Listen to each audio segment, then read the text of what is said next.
नमस्कार, मैं जितेंद्र चतुर्वेदी। बात आगे बढ़ाऊं उससे पहले आपसे आग्रह रहेगा कि मतांतर का सहयोग करिए और इसके 3 विकल्प हैं। एक तो डिटेल वाला मसला है जो डिस्क्रिप्शन में है, वहां जाइए। दूसरा थैंक्स का एक ऑप्शन है और तीसरा आप सब्सक्रिप्शन भी ले सकते हैं।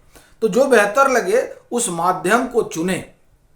अब हम लोग बात आज थाली की करेंगे। अब ये बात आपको चौंकाएगी भी और ठिठकाएगी भी कि अब ये क्या है। तो ये आज के समय में सबसे बड़ा आप ये कहें कि राजनीतिक विषय बन गया है और ये अकेला नहीं है। इसके अलावा 2-3 और मुद्दे हैं जो बीजेपी के सामने मुंह भाए खड़े हैं, और खास तौर से तब जब बीजेपी ये कहती हो कि वो वोट बैंक की पॉलिटिक्स नहीं करती है और लोगों को दिखाई देने लगे कि नहीं साहब भाजपा तो उसी ढर्रे पर चली गई है, तब मामला गंभीर हो जाता है। और जिन मुद्दों पर हम लोग चर्चा करने जा रहे हैं वो सीधे तौर पर भाजपा के लिए दो धारी तलवार हैं। और दूसरा जो एक चीज निकल कर आ रही है वो ये कि बीजेपी जो है वो सुविधा अनुसार अब राजनीति करने लगी है।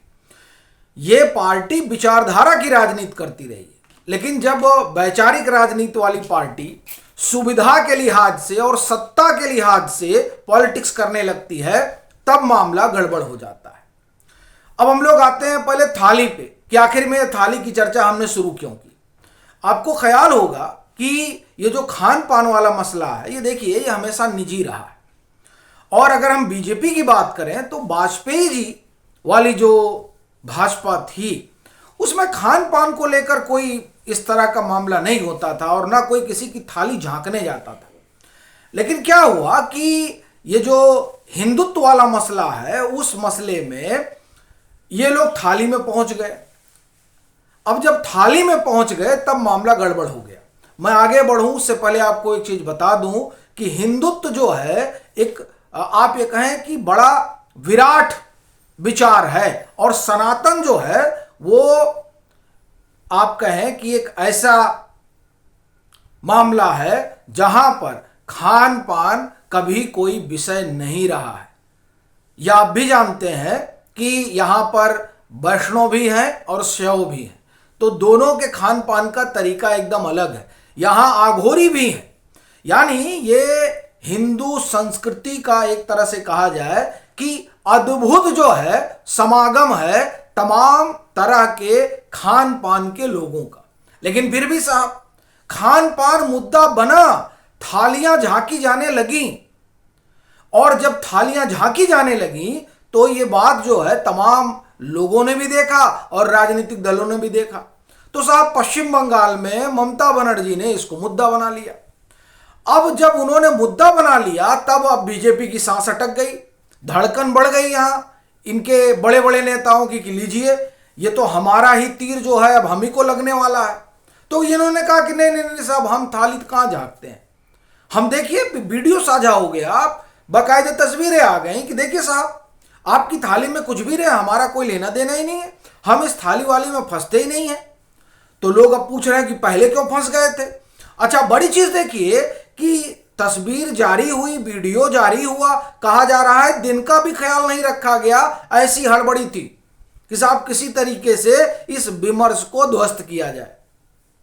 तो ये जो मामला है ये मामला भाजपा के लिए आप एक तरह से कहें कि बहुत ठीक नहीं कहा जा सकता है, और ये अकेला मुद्दा नहीं है। अभी एक्स पर 2022 का एक वीडियो लोग साझा कर रहे हैं।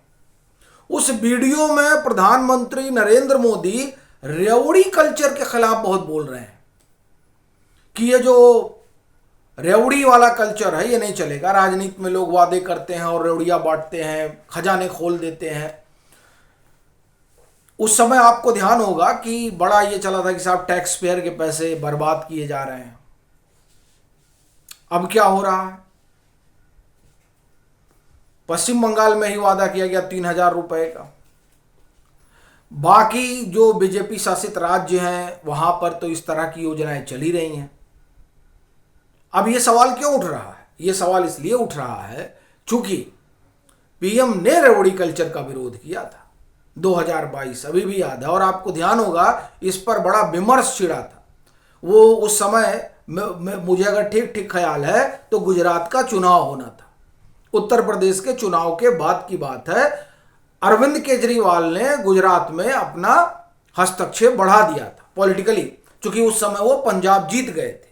पंजाब जीतने के तुरंत फुरत बाद उन्होंने गुजरात में अपना एक तरह से कहा जाए कि सभा वभा करना शुरू कर दिया था। उस समय प्रधानमंत्री नरेंद्र मोदी ने रेवड़ी कल्चर पर सवाल उठाया था। आज वही रेवड़ी कल्चर जो है वो एक तरह से कहा जाए कि भाजपा ने आत्मसात कर लिया है। तो ये जो चीजें चल रही हैं ये साहब जनता देख रही है और वो समझ रही है कि हम जिस भाजपा को जानते रहे हैं वो बीजेपी सुविधा के अनुसार से तो राजनीति नहीं करती रही है।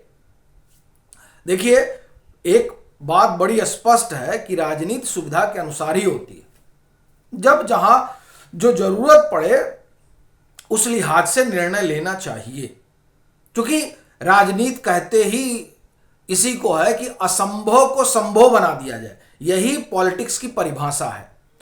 लेकिन बड़ी चीज यह है कि बीजेपी इस बात को भूल गई थी क्या, जब वो एक तरह से कहा जाए कि विमर्श गढ़ रही थी विचार वाला कि नहीं साहब हम तो वोट बैंक की राजनीति करते ही नहीं है। और अभी जो कुछ चल रहा है उसमें एक एक बात लग रही कि सिर्फ वोट बैंक की राजनीति हो रही है। फिर वो चाहे यूजीसी रेगुलेशन का मसला हो जिस पर स्टे लगा हुआ है, फिर चाहे वो महिला आरक्षण का मसला हो, और अभी जो हमने आपको 2 उदाहरण दिए, ये क्या है? आप देखिए, हेमंता तक का वीडियो जो है वो वीडियो क्लिप जो है साझा हो रहा है जिसमें वो कह रहे हैं कि आइए कंपटीशन कर लीजिए कौन कितना खाता है। मैं फिर कह रहा हूं कि देखिए, खान पान कभी विषय रहा ही नहीं है, क्योंकि हिंदुस्तान जो है ना वो विविधताओं का देश है। आप एक ही बिरादरी ब्राह्मण लीजिए, सिर्फ ब्राह्मणों में भी आप एक तरह से कहें कि जो वैष्णव प्रभावित है, जो वो वहां देखिए वहां शाकाहार का प्रचलन है, और वहीं जहां मां काली का प्रभाव है या जो शैव संप्रदाय से जुड़े हैं वहां इस तरह से खान पान में कोई वर्जना नहीं है। तो ये दरअसल विविधता वाला मसला है भारतीय संस्कृति का, सनातन संस्कृति का। अब क्या हुआ कि उस विविधता वाले मसले को अलग रखकर राजनीति शुरू कर दी गई, और ये राजनीति जो है वो कहा जाए ना कि अब भाजपा के लिए सांसद पैदा कर रही है। बाकी आपकी क्या राय है जरूर साझा करिएगा।